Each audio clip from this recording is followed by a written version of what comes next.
started the recording. So how do we want to start this? Welcome to a fresh new bowl of pasta with 2 for a price of nothing. Do we want to give context to this episode as to what's happening currently and that it's March 11th? This is supposed to be up at 12 in the morning? Okay, well look. None of this is my fault. Yeah. Mind you, you're the one with the friggin' phone recording thingy. Oh, what do you want me to do? Record by myself? That ruins. Let's go over Discord or something. No, this sounds bad. No, it's a joke. Oh, okay. No, I get it. Okay,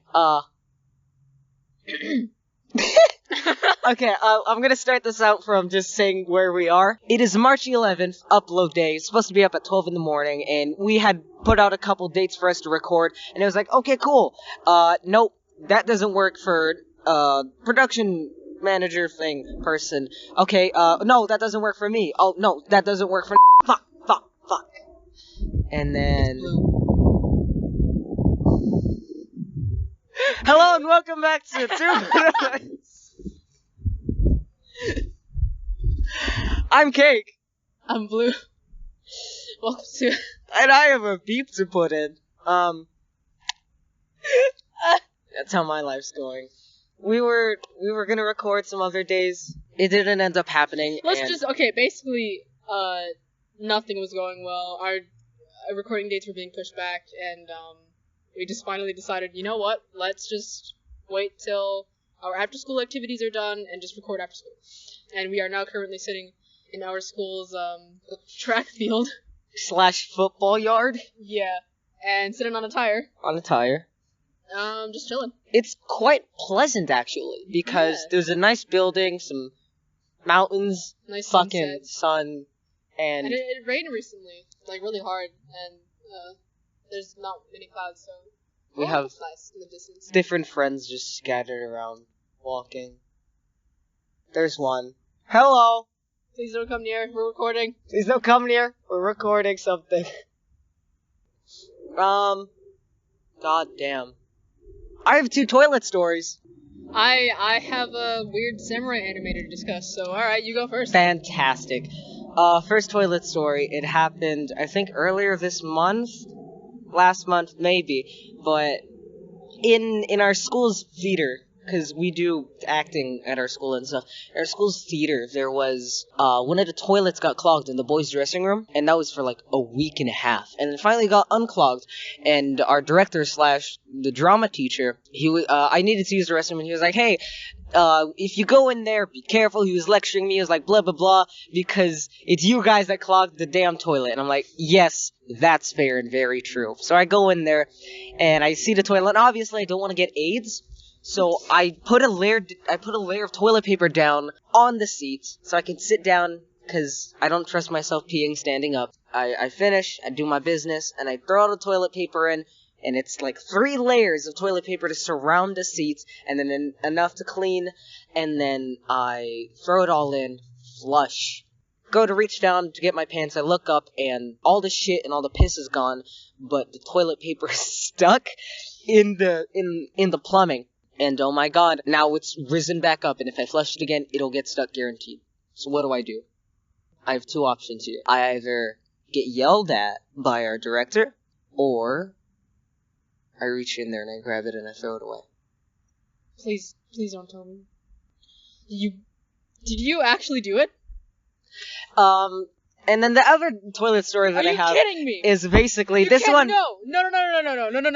I am not letting you get off scot-free. You are not Excuse me? So this one happened today, and... Oh my god, you absolute madman. Okay, you're serious, right? So I go down to take a shit. I sit down to take a fat dump, and like these 3 or 4 kids walk in, and they're all friends. I'll get the answer for next episode. And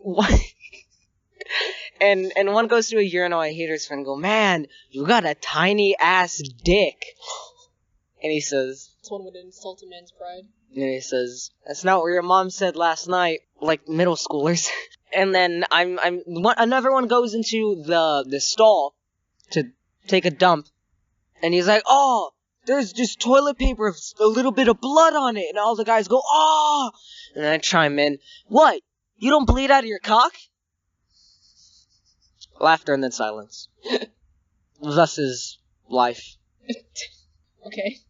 I was doing a physical bit that audio platforms can't contain. This is gonna be terrible to edit, because I'm constantly stopping, because I'm so not in, like, the podcast recording state. Dude, it's fine. Okay, Just pretend we're back in geometry class. so awesome. Oh my god, yeah. Right. Okay, so about this anime, that I was, It's time for Blues Anime Talk. Thank you. Today, well, actually, a few days ago, I recently just finished this anime called Shigurui, I think, and it's called Death Frenzy also. And I was looking for a gory anime after watching Banana Fish, because that ending sure depressed me.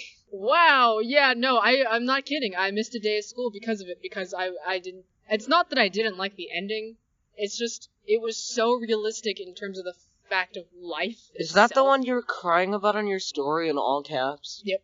You do that a lot. Oh. Right, okay, besides that, I was trying to cope with bloody anime, because that usually gets my spirits up. We interrupt this Blues Anime Talk to say that, you know how we're on the field? And our dumbass friends are with us here. They're all the way across the way, so they don't, like, make any loud noises, and it's 4 of them, and they're all tossing a football around, and it's all great fun, but one of them has his shirt and shoes and socks off, and he's oh god, he dropped the ball. He's walking to get it. He's bent nice over. Commentary. Wow. Look at that physique. Alright. You want to talk about physique? You want to talk? Okay, so on this anime, Death Frenzy, let me tell you. Right back into it. Let me tell you, man. These guys are pretty friggin' built. I was like, holy crap. Is it like JoJo level, or? It's not JoJo level. It's like, Josuke-ish level. Mm-hmm. Josuke in the manga it was like the end of the manga. Oh, I thought you were talking about the beginning. No, the beginning of that no. manga was, I'm sorry, it was disgusting. Excuse you. Sorry. Okay, look, I know there's like okay, the cool part about JoJo, side tangent. The cool part about when you're reading the manga of JoJo, or sorry, manga for some of those. Blues Anime Side Tangent. Talk. Okay. When reading the JoJo manga, you can see like the transition to his style today, and it's honestly like it makes me proud for some reason. I don't know why, but like I look up to this man as like a you know, It's like as a good artist. you're watching an artist grow. That's Yeah. something to be proud of. And like, man, 2020 Japan Olympics, are you kidding me? Oh, Are you kidding me? That and Gucci? Araki getting them brand deals. Oh my god, hell yeah. I'm so happy. Running back to Phantom Blood, where Jonathan has his, like, legs Body are 3 proportions. times smaller than his entire torso, and that's a police siren. Hello, yes, thank you for saving the town. Oh no, that's an ambulance. Oh, right. I'm an Someone idiot. died. Okay, look, or someone could be giving life. You don't always have to think of shit like this. Same difference. It's what my mom says. God. I wasn't planned. You know what? You know what's funny is that I was originally supposed to be, Oh my god, this ambulance. Go away! You were saying? I was supposed to. It's okay, gonna well, fade out. My parents wanted a boy, and well, they kind of got one.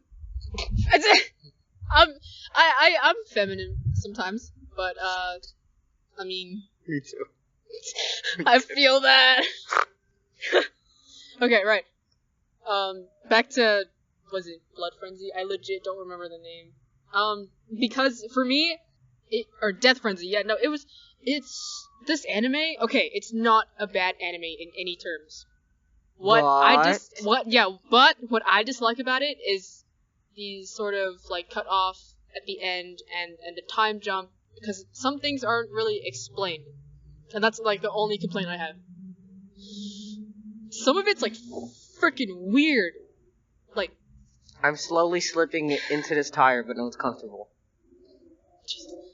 But it's so abstract and weird, and it's like traditional Japanese stuff. So as an American, of course, I wouldn't understand. But Goddamn that. Jesus, Is that racist? I mean, No, it would be considered indecent. You know, I don't care at this point. Okay, it's indecent, but it's not unethical. okay. So, one of the main, is he a main character? He's just kind of like a antagonist, I think. He's kind of a guy. No, he's not kind of a guy, because, alright, well, your main boy, Fujiki, this guy's, I honestly am rooting for him, but, you know, he didn't really get what he wanted, and he lost a limb, which was never explained, and so I'm kind of like, do I need to read the book?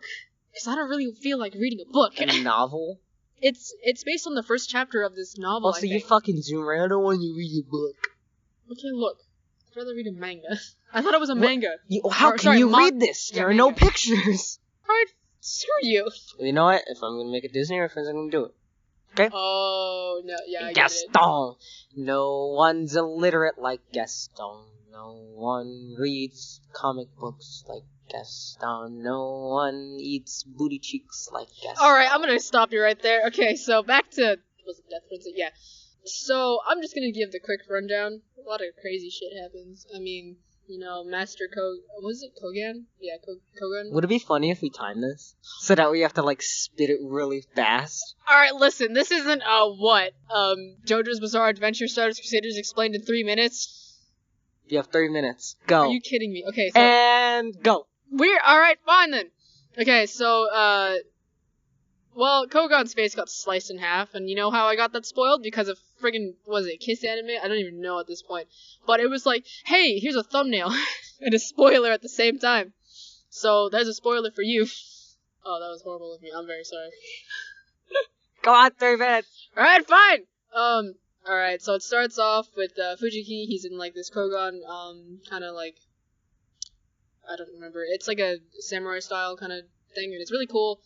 And this guy walks in, and he's all like, "Oh yeah, I don't think you're hot shit." And this guy is Irako. And then he was hot shit.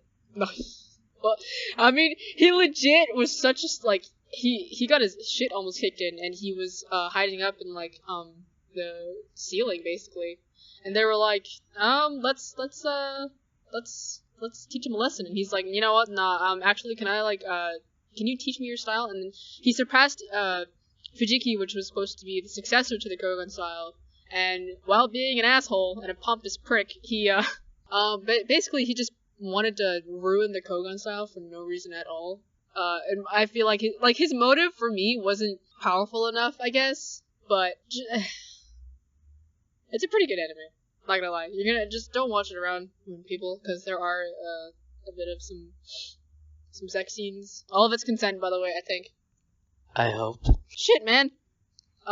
You got 1 minute. Alright, and then the reason why, in the beginning when, Irako well, I don't know why the shit Fujiki lost his arm, but Irako, lost his eyesight because of Kogan, sliced the shit out of him because Irako, being dumbass, slept. He made stupid. Mind you, Kogan, who is the, like, master at this style, he's like, Gohan. He's like in this state where he's sometimes out of it and like I forgot the word. Dementia, yeah. He's in like he has dementia and then for like 40 days sometimes he just snaps out of it. Like just like that. And I'm like, okay. And dude, I don't know how Damn, bro. That's crazy, but you should be still having dementia. And when he does snap out in these states, the successors, the members are like, hey. You've run out of time. Okay, yeah, well, what are you gonna do about it?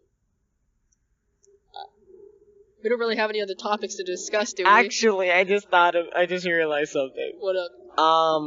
So the last episode was a part You're 1 right! of Disneyland. Oh my god, okay, yeah, no, Do I'm we gonna even shut remember up. what we We did? were talking about Disneyland. Yeah, but do we remember what we You did? were talking about the Imaginary Standard. Yeah, but like it's the story.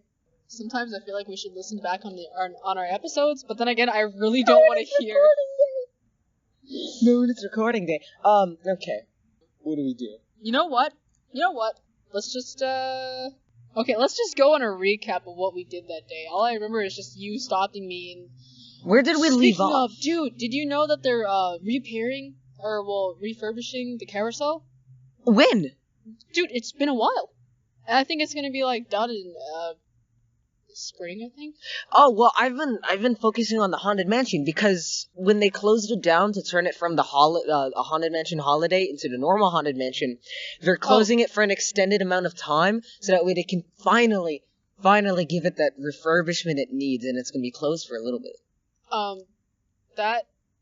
The carousel and Snow White's castle, Snow White's ride. Yeah, they're working a lot on like Fantasyland and Yeah. Haunted Mansion. It was the day after I went with our manager. We've called him Nate. It's okay. Yeah, it's the day I went after with Nate because my energy for some reason is like, hey, you wanna do something today? And I'm like, not really. And it's like, too bad, your family's gonna take you out anyways. And I'm like, all right. Fair enough.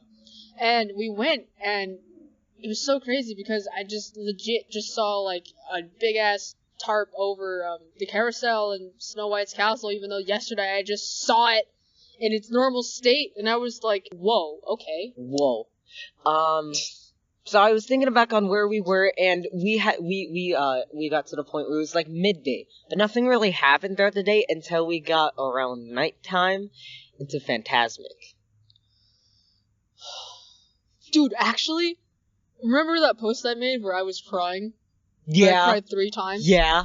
Dude, I legit have no... Okay, so I went to Disneyland recently, and I saw the water show Phantasmic in Disneyland.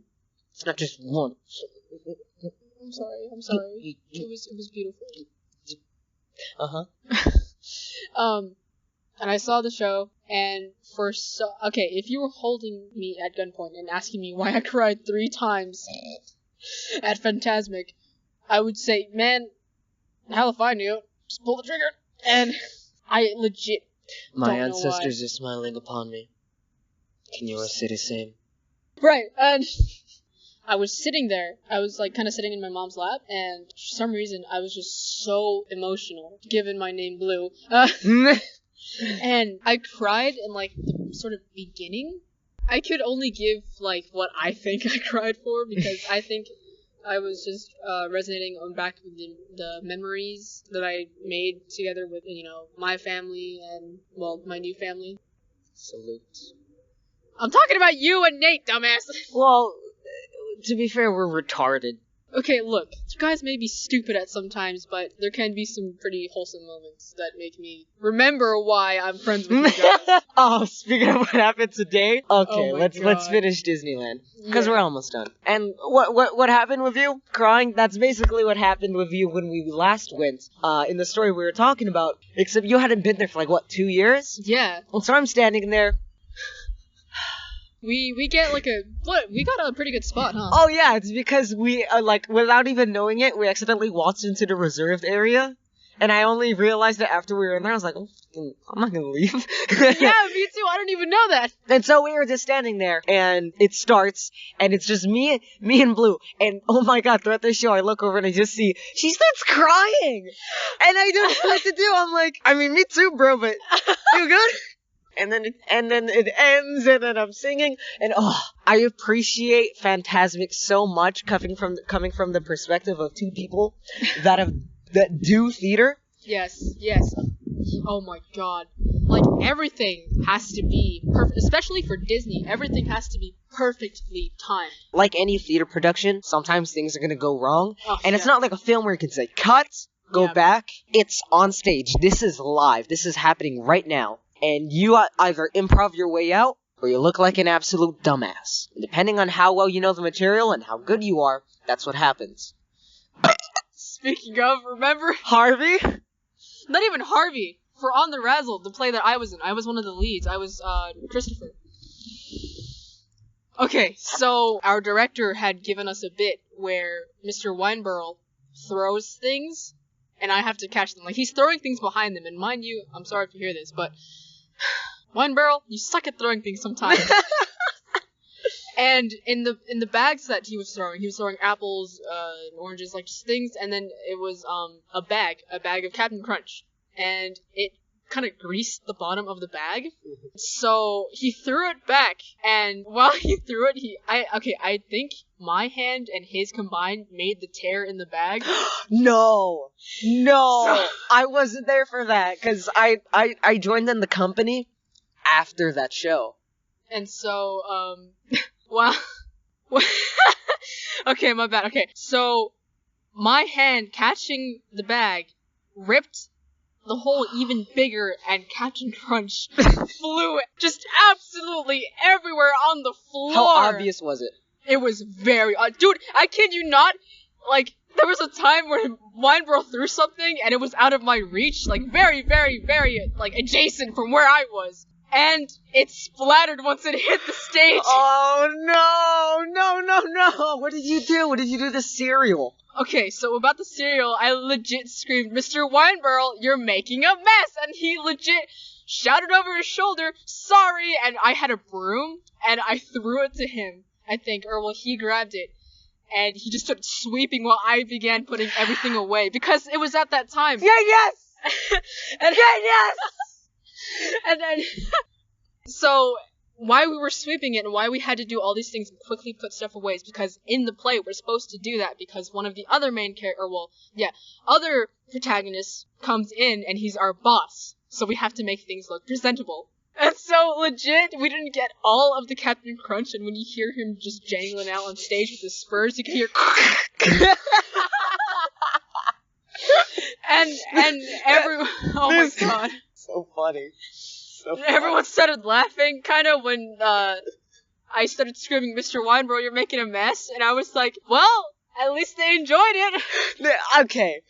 There has to be some sort of, like, tinge in the audience where they're like, that's awesome if it's on purpose. It's still awesome if it's not, but was that on purpose? And for the other show, we mentioned Harvey, and basically in Harvey, there's a guy who sees a giant white rabbit. But you want to know what my line was? What was yours? "Hey, lady, you jumped out of the cab without paying me."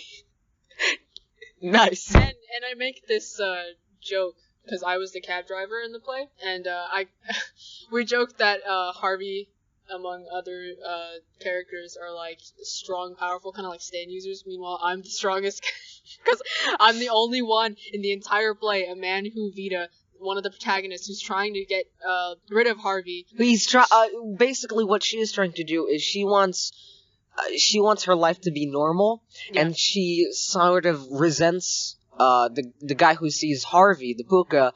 She resents Elwood and wants him gone, so the whole thing takes place in him getting sent to a sanitarium. And I just show up at last minute. Minor character. Yeah, I just show up at the last minute saying, "Lady, you're an idiot." That's it. That's the line. Yeah, that's it. What was I? Oh, yes. And there's an interrogation scene where the head doctor of the sanitarium goes missing, and I am interrogating Elwood because I think he's done something with the doctor. And there was this point where I grab him, and I get in close, and I'm about to, like, "Where is she?" And then I realize, oh my god, my mind just blinked, and I don't know my line. And I make eye contact with the guy who's playing Elwood, and... oh my god, we stare into each other's eyes, and we both acknowledge, I don't know my line, stay in character. And then I just look at him, shake him. I hate you. I remember this. Audience, dead. And I felt so relieved, but I couldn't show it. And I let him go, and then someone else says their line and continues it. And it was... when you successfully improv in theater, it's the greatest feeling, but it's also a reminder that you should practice more. Yes. So it's a win-win, but also a, hey, dickhead. But theater's fantastic. Oh, yeah, no, it's a lot of fun when, like, of course, there's a lot of work put into it, and that's what makes the shows great, but it's also the memories you make on stage and with, you know, your mates. Even if sometimes you're not best friends with the person or your co-actor, you know, as someone who was not best friends with Mr. Winebarrel before, we sure are pretty... Nah, things are pretty good. Hell yeah. But, what time are we at? So, basically, what we're trying to say is, you should sometimes, you know, when you see a play, now and then, if you think about it, or, you know, all those plays advertised, I don't know, just give a little nod to it, you know? After our show dates, which are coming very soon, Oh my god, you're right. I'm gonna go see Shrek the Musical Hell yeah. at a friend's school, and it's gonna be fantastic. Hell yeah. I feel like we've reached the 30-minute mark. Do you want to keep it 30 minutes, or do you want to... Yeah? Let's keep doing this. I feel like this episode didn't get good until it was like... It was kind of stumbling through. Good talk, but it was stumbly. I mean, sometimes things don't go always as planned. We're gonna review the episode in this episode, and in the next episode. Next episode is gonna be episode 3 review. I ate a whole big bag of Cheez-Its this Oh weekend, God. and I'm still dehydrated by it. Are you kidding me? I'm gonna smack you! Drinking so much water, and it just crawls back. People who know us at school and are listening to this, can you smack the crap out of him for me when I'm not there? Yeah, oh wow, look at Please. the time. Thank you for listening to Do for the Price of Nothing. A podcast. You know what? Have a fantastic day. Yes, please do. It'll make us happy. Bye. Bye.